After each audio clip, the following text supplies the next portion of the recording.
Словото, което имаш в ръцете си, е мощно оръжие, с което можеш да воюваш против врага.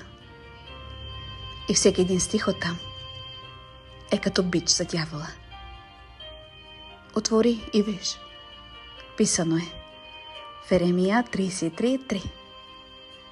Извикай към мен и аз ще ти отговоря и ще ти покажа велики и тайни неща, които не знаеш. Хайде тогава, извикай. Хайде тогава, питай. И той ще ти открие, защото си твърде възлюбен от Отца. В Йоан 14 глава, 13 стих. Там е писано: ако поискате нещо в мое име, ще го направя, за да се прослави Отец в Сина. Хайде тогава, искай. Хайде тогава, поискай го с вяра. Поискай го в името на Исус. В Матей 18 глава, 18 стих. Писано е: каквото вържете на земята, ще бъде вързано на небесата.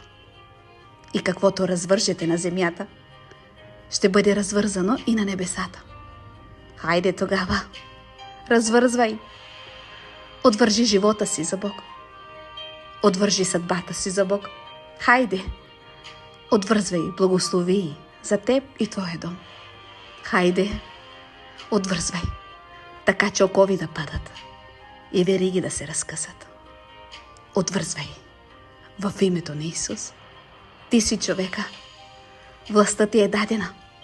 Употреби я както подобава. Писано е още в Солунци 5:5.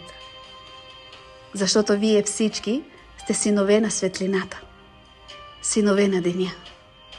Не сме от нощта, нито от тъмнината. Хайде тогава, започни да светиш. Започни да заслепяваш врага, да принцовете на мрака да паднат. Хайде, властта е дадена. Властта е предадена. От теб зависи дали ще използваш подобаващо